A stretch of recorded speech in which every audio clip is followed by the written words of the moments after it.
Hello drone friends, this is Alan at UAV Coach and Drone Pilot Ground School. Welcome to our Drone Weekly News Roundup. Alright, this week I'll start by sharing a new product leak out of the old DJI factory. Then I'll talk about a report released last week from the FAA's ARC Advisory Rulemaking Committee on BVLOS. We're flying a drone beyond visual line of sight. Some interesting insights there. And one more story from the FAA to wrap up this week. I'll talk a little bit about LAANC and their service supplier partnerships. But before we get into the stories, AUVSI's annual Exponential Drone Industry Conference will be held next month in Orlando, Florida from April 25th through the 28th. The focus of this year's conference is on autonomy and how it'll impact daily drone operations. And guess what? We're giving away 5 VIP passes to the event. You can enter right now. We'll link the form to enter below. The giveaway closes on the 25th. We'll also have some coupon codes if you're planning on purchasing a ticket. You can find those below as well. All right, let's jump into the stories.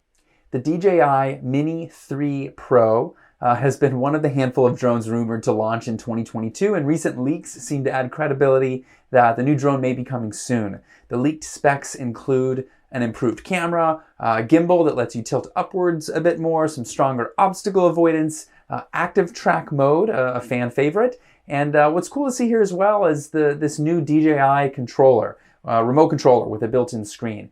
It's suggested that the Mini 3 will be announced in April, and although there aren't any confirmed pricing details, we're guessing somewhere between like $499 and $549. It would likely be higher with that new remote controller. It's always fun and exciting to hear about new speculations on upcoming drones. Hopefully we will be reporting about this launch soon. We'll keep our eyes peeled. Let us know in the comments what you want to see in the Mini 3.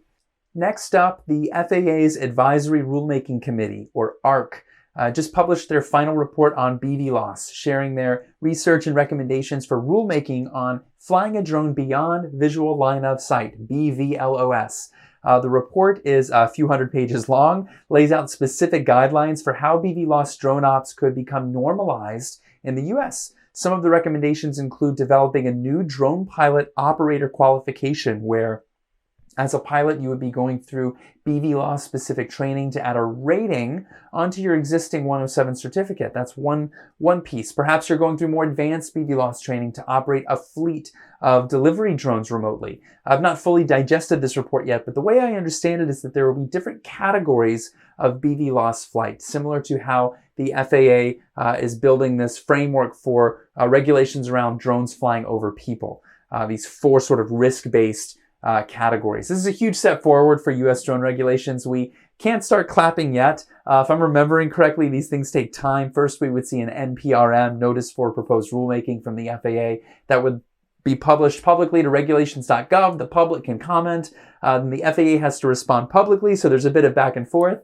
A good example of this is remote ID. The rules have actually been published, but and we just finished this regulatory sort of update cycle, but it's not until September of this year that manufacturers have to comply with remote ID regulations. So we're going to start to see this actually take effect in the market later this year. So all this to say, we're heading in the right direction and establishing rules around things like flying over people and beyond visual line of sight, but it'll take the next few years to see a lot of this play out here in the US. Okay, lastly, a new application period for LAANC service providers will open on May 2nd.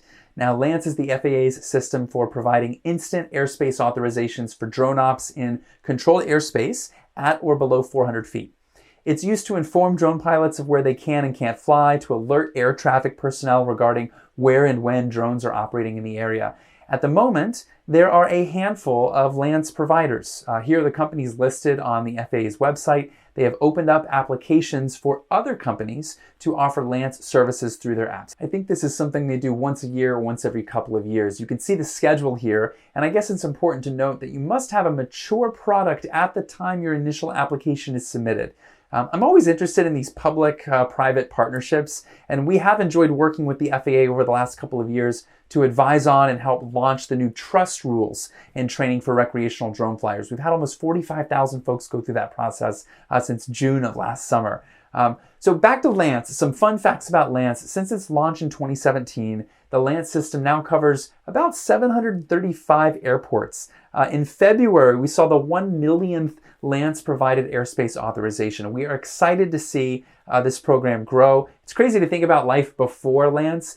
It took me 106 days to get clearance to fly in the Nashville Class Charlie airspace here. Now it takes about 6 minutes. I am a big fan of the LAANC system. All right, folks, that's all we have for this week. Don't forget to subscribe to our YouTube channel to stay up to date on the latest drone news. Remember to check out the links below to read more. Let us know if you have any questions. Thanks for watching. And as always, to all of you drone pilots out there, blue skies and safe flying.